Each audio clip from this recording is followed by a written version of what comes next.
के इस वीडियो में हम लोग बात करेंगे man portable air defence system के बारे में। इस तरीके के एयर डिफेंस सिस्टम एक सोल्जर अपने कंधे के ऊपर से चला सकता है और बड़े से बड़े हेलीकॉप्टर और एयरक्राफ्ट को बड़ी ही आसानी से मार के गिरा सकता है। जब से man portable air defence system बने हैं तब से बड़ी ही कम लागत पर एयर डिफेंस सिस्टम मिल जाते हैं और ये सिस्टम आतंकवादियों तक के हाथ में लग चुके हैं।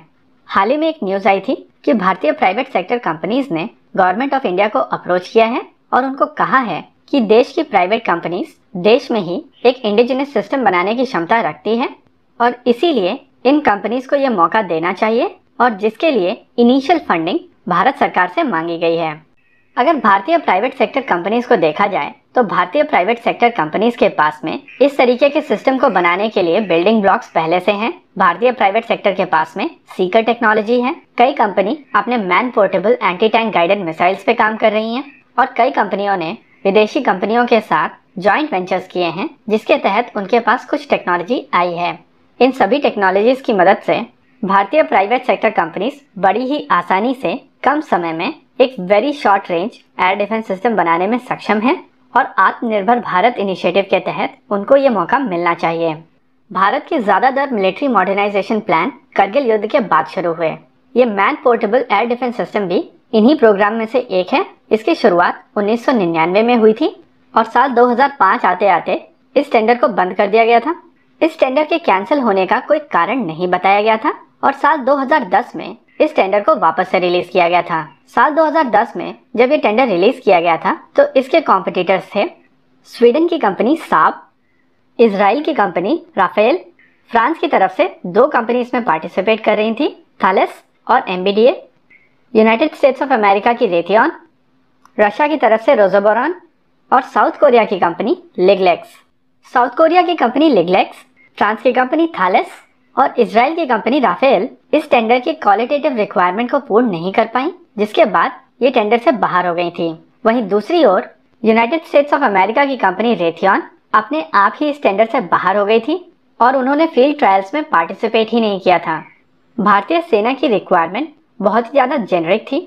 इस रिक्वायरमेंट के हिसाब से कोई भी एयर डिफेंस सिस्टम जो 25 किलो से कम हो, जिसकी इंटरसेप्शन एल्टीट्यूड 3 किलोमीटर से ज्यादा हो और रेंज 6 किलोमीटर से ज्यादा, ऐसा कोई भी सिस्टम जो इन रिक्वायरमेंट्स को पूर्ण कर सकता है वो इस टेंडर में पार्टिसिपेट कर सकता था।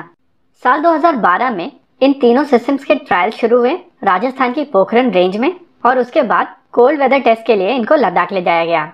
हॉट वेदर ट्रायल में रशियन सिस्टम इग्ला एस की परफॉर्मेंस कुछ खास नहीं थी और यह सिस्टम 2 बार फेल हो गया था, लेकिन बाद में इग्ला एस को एक और चांस दिया गया और इस ट्रायल को इग्ला एस ने पास कर लिया। इस चीज को लेकर फ्रांस और स्वीडन ने मिनिस्ट्री ऑफ डिफेंस में प्रोटेस्ट दर्ज कराए थे, लेकिन बाद में मिनिस्ट्री ऑफ डिफेंस ने क्लियर किया कि इग्ला एस इंडियन आर्मी की रिक्वायरमेंट में पूरी तरीके से फिट बैठती है।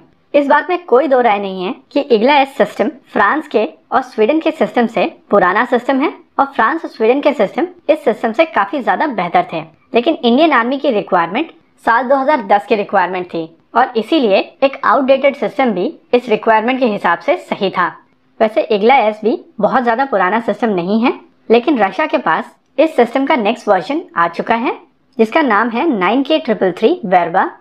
वेरबा में मल्टी मोड सीकर्स हैं, यानी कि कई मोड में इंफ्रारेड सीकर काम करते हैं। वहीं दूसरी ओर इग्ला में केवल एक बैंड में इंफ्रारेड सीकर काम करता है। इस तरीके के सिस्टम को काउंटर मेजर की मदद से जैम करना आसान होता है, वहीं मल्टी बैंड सीकर वाले सिस्टम्स को जैम करना काफी ज्यादा मुश्किल होता है। अगर बात की जाए भारतीय प्राइवेट सेक्टर कंपनीज की तो टॉनबो इमेजिंग अभी सीकर बना रही है और उनके जो सीकर्स हैं वो आर्टिफिशियल इंटेलिजेंस बेस्ड हैं। आमतौर पर जो सीकर्स बनाए जाते हैं इन सीकर्स में एक अल्ट्रावायलेट सेंसर होता है और साथ ही एक इंफ्रारेड सेंसर। ये सेंसर टारगेट के ऊपर से रिफ्लेक्ट होकर जब लाइट आती है उसको सेंस करते हैं और उसकी मदद से इस मिसाइल सिस्टम में लगे हुए एक्चुएटर इस मिसाइल को टारगेट की ओर मोड़ देते हैं। हालांकि आजकल के modern aircraft missile approach warning system से लैस होते हैं। ये मिसाइल अप्रोच वार्निंग सिस्टम जैसे ही ये मिसाइल एयरक्राफ्ट के पास आती है वैसे ही फ्लेयर्स छोड़ते हैं। ये फ्लेयर्स सीकर को कंफ्यूज कर देती है कि टारगेट क्या है, जिससे एयरक्राफ्ट को बचने का मौका मिल जाता है। हालांकि यूवी सेंसर शाफ्ट्स को आसानी से पकड़ सकते हैं और मिसाइल सिस्टम को ये पता चल जाता है कि टारगेट कहाँ है और काउंटर मेजर कहाँ है। और ये मिसाइल सिस्टम्स और भी ज्यादा घातक हो जाते हैं जब इन मिसाइल सिस्टम में डुअल बैंड सीकर हो, यानी कि 2 बैंड के अलग अलग इंफ्रारेड सिग्नेचर्स को ये मिसाइल सिस्टम जांच सकती है, जिससे इनकी जैमिंग बहुत ज्यादा मुश्किल हो जाती है। इलेक्ट्रो ऑप्टिकल सेंसर या यूवी सेंसर रेंज में काफी कम होते हैं, जिसके कारण आईआर और यूवी सेंसर वाली मिसाइल्स इफेक्टिव तो होती हैं, लेकिन डुअल बैंड आईआर सेंसर वाली मिसाइल से कम। और इसीलिए जब इन मिसाइल सिस्टम में डुअल बैंड सीकर लग जाता है तो ये काफी हद तक जैम प्रूफ हो जाते हैं। इग्ला एस को सिलेक्ट करने का मेन कारण इसकी कॉस्ट है।